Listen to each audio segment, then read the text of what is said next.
Once upon a time, many years ago, in the magnificent capital city of Jerusalem, King Shlomo sat upon his throne. He was wiser than anyone, and his kingdom was filled with beauty and peace.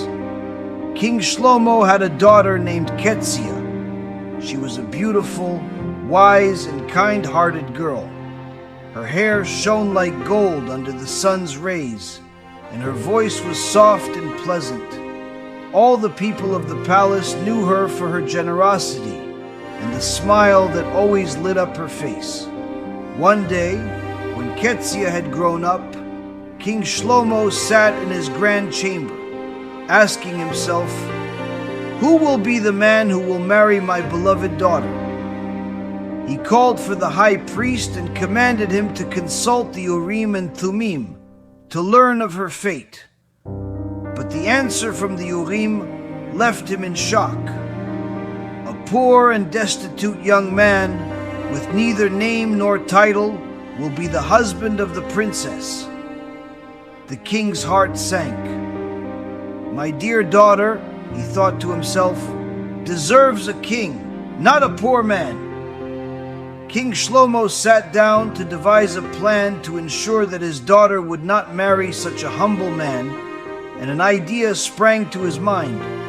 He would build a tall and isolated tower on a desolate island where no one could reach her. This way, he said to himself, I will protect my daughter from such a fate.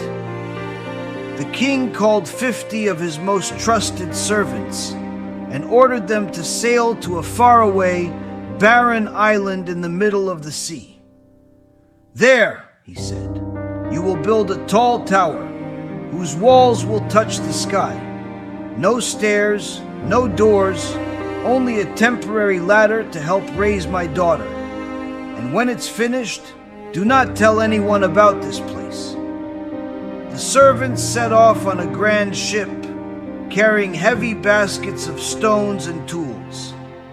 After weeks of hard work on the empty island, a giant tower rose up into the clouds with a small room inside. The room was furnished with a single bed, a small table, and a chair.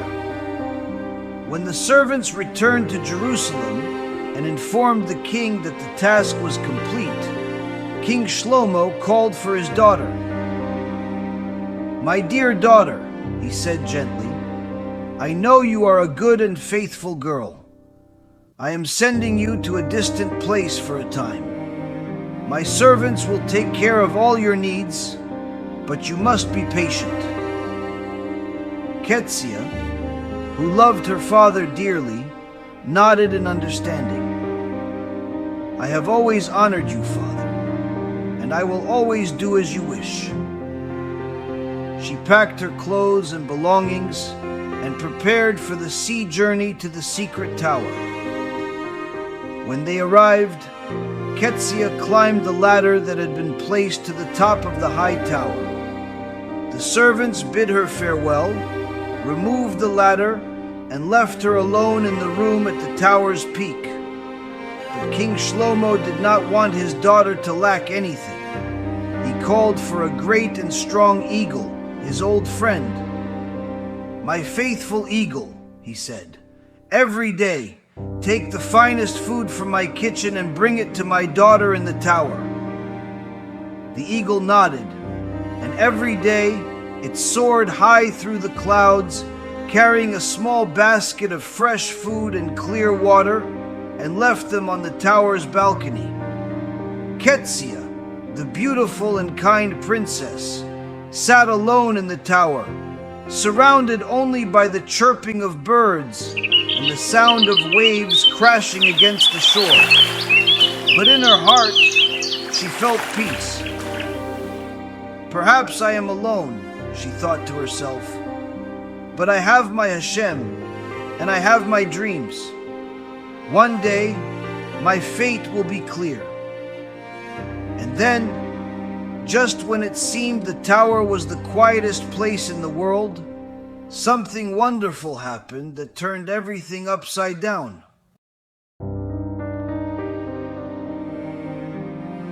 In the distant city of Akko, among narrow alleys and a bustling marketplace, lived a young man named Ruven. He was the only son of simple, hard-working parents who struggled to make ends meet. Despite the hardships at home, Ruven grew up to be a handsome young man with a kind heart, wise eyes, and a fear of God. He loved helping his parents as much as he could, but over time, he realized his family needed more help. One day, he turned to his father and mother and said, "Mother, Father, I want to go on a journey and look for work. Maybe I can find a good job and help you." His parents were very worried. "Our dear Ruven," his mother said with tears in her eyes, "how will you go? You don't even have new clothes and you're missing good shoes." But Ruven was determined. "Don't worry about me," he replied. "God always helps those who truly ask for his help." Ruven set off on his journey, walking along long roads, through green fields and dusty dirt paths. The sun set and the dark night surrounded him. Hunger struck him heavily, and his torn clothes offered no protection against the cold wind. "Master of the world," he whispered in a quiet prayer, "help me fall asleep so I won't feel the hunger, thirst, and cold." Suddenly, he noticed something strange by the side of the road, the carcass of a dead ox, as if placed there intentionally. A strange idea came to his mind. If I crawl into the carcass, maybe I can warm myself. Ruven carefully entered the carcass, closed his eyes, and within moments fell into a deep sleep. While he slept inside the ox, a giant and powerful eagle flew down from the sky. It saw the carcass, grabbed it with its sharp talons, and soared high into the air. Ruven, who felt nothing, was carried through the clouds and mist until he reached the top of the tower where Ketsia, King Shlomo's daughter, lived. The eagle placed the carcass on the balcony, pecked at it a bit, and then spread its great wings and flew off. As the dawn broke, with the first rays of the sun shining on the tower, Ketsia stepped out onto the balcony. Upon seeing the young man sleeping inside the carcass, her mouth dropped open in astonishment. "Who are you, and how did you get here?" she asked, her voice filled with wonder. Ruven awoke, his eyes wide open, and looked at the princess. He replied with a slight tremor in his voice, "I don't know how I got here. I only remember that I was on the road, and I climbed into the carcass to warm myself." Ketsia looked at him with kind eyes and smiled gently. "This is a sign from heaven," she said softly. "You can come in and stay with me in the tower. It is isolated and surrounded by sea on all sides, and there is no way to leave it. Here you can eat, rest, and be safe." In the following days, Ruven and Ketsia began to get to know each other. They spoke about their lives, their dreams, and their faith. Ketsia discovered that Ruven was not only handsome and humble, but also wise, kind-hearted, and God-fearing. Ruven too could not ignore Ketsia's wisdom and her radiant beauty. "Ketsia," Ruven said one day, "I believe this is God's will. He brought me to you, and I will never leave you." Ketsia smiled and replied, "I believe that too. But how can we marry here, in a place with no people and no ink for a marriage contract?" Ruven looked at Ketsia, and after a moment of silence, his voice became soft and full of emotion. "I will write you a marriage contract with my blood, for our love is greater than anything else." He raised his hand gently pricked his finger, and the red blood that dripped from it touched the feather beside him. Carefully, he dipped the tip of the feather into the red liquid and began to write the sacred words on a piece of cloth he found in the tower. Every word he wrote was filled with meaning, and in their hearts they felt that they were writing their future together. When he finished, they held the marriage contract in excitement, and their eyes sparkled. The eagle, seeing that there was now another soul in the tower, began to bring 2 meals every day from the palace kitchen. Ruven and Ketsia lived in peace and harmony. Months passed, and one morning, Ketsia woke up with wonderful news. Ruven, our little child is coming. They were both filled with joy, and soon after, a beautiful baby was born to them. They named him Zachor and said, "May God remember us and bring us back to our families." But what would happen when King Shlomo discovered the secret? How would he accept the poor man who had married his beloved daughter? The story, of course, is not over. One night, while King Shlomo sat in his magnificent palace in Jerusalem, a sudden wave of longing for his beloved daughter, Ketsia, filled his heart. He set aside his writing scroll, looked out the window at the starry sky, and called aloud, "My faithful and strong eagle, come to me." The eagle, whose massive wings glowed in the moonlight, flew gently and landed on the palace windowsill.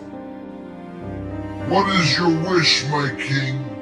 it asked in a deep, calm voice. King Shlomo looked into the eagle's large eyes and said in a soft voice, "Tell me, my dear eagle, how is my beloved daughter in the distant tower?" The eagle nodded its large head and replied, "She is well, my lord the king. She is happy, together with her husband and their young son." The king froze in place, his eyes widening in astonishment. "Husband? Son? What are you saying, eagle? How is this possible? The tower is isolated from everything and no one can reach it." The eagle let out a quiet sigh, almost as if apologizing, and responded, "I too do not know, my king. This is how I found them one day, living in harmony atop the tower." King Shlomo's heart stirred with confusion. Could it be that my efforts to change her fate were in vain? Has divine providence led her destiny through a hidden path? At that moment, the king made a firm decision. He would not rest until he understood the truth. The next morning, as the sun rose in shades of orange and gold, King Shlomo called for his servants and commanded, "Prepare the royal ship. We sail immediately." The ship, adorned with flags, cut through the blue waves and the shimmering rays of the sun. When they reached the isolated island, the king stood before the massive walls he had ordered to be built. They now appeared taller than ever. King Shlomo sighed and said to himself, "I thought I could protect my daughter's fate, but divine providence is stronger than all my plans." He commanded his servants to dismantle the walls. The servants worked diligently, and eventually the tower stood alone, tall and magnificent, like something from a fairy tale. The king gazed up, and it seemed the tower almost touched the sky. "Bring me a ladder," he commanded authoritatively, and the ladder was set up until the top of the tower. When King Shlomo reached the top of the tower, he heard sounds of laughter. He looked around and saw a wondrous sight. His daughter Ketsia, more beautiful than ever, was sitting on a small blanket, smiling lovingly. Beside her stood a young man, Ruven, holding a small child in his arms, his eyes sparkling in the morning sunlight. Ketsia turned, saw her father, and called out, "Dad! My dear Dad!" She rushed to him, and his heart filled with joy and tears. "My dear daughter," King Shlomo whispered as he hugged her, "I have missed you so much." The king looked at Ruven and the small child and spoke in a soft yet firm voice. "Who are you?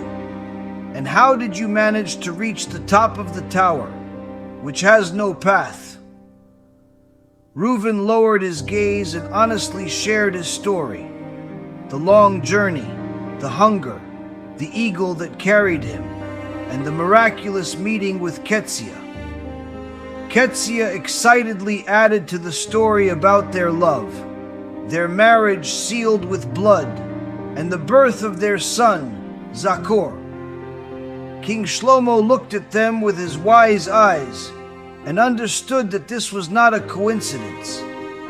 After a long pause, he shook his head and said, "I see you are an honest man, wise and God-fearing. Perhaps I tried to fight fate, but in his wisdom, God led you here." King Shlomo, Ketsia, Ruven, and Zachor descended from the tower, and together with the servants, they sailed back to Jerusalem, where they were received with a grand and magnificent celebration. Golden trumpets sounded in every street, and the entire people gathered in the streets, dressed in their finest clothes, to bless the royal family. In the streets of Jerusalem, a grand feast was held, and the atmosphere was filled with joy. Tables laden with food were set up everywhere. Fresh fruits, fragrant bread, and colorful sweets that made the children's eyes sparkle. At the center of the celebration stood King Shlomo, delivering an emotional speech. "I have learned an important lesson. I tried to escape the decree of God, but His wisdom is always stronger. I thank God for blessing me with a God-fearing son-in-law and a wonderful grandson." Ketsia and Ruven lived in great happiness in the palace, together with their young son, Zachor, who grew up to be a wise and curious boy. The people of Jerusalem loved Ketsia and Ruven for their kindness and simplicity. They always helped anyone who turned to them, and there was always an atmosphere of joy and peace in the palace. King Shlomo, who regretted his attempt to change fate, was proud of his new family. And so, in a kingdom of joy and peace, under starry skies and joyous melodies, Ketsia, Ruven, and Zachor lived in happiness and prosperity, understanding and knowing in their hearts that there is no counsel or wisdom against God,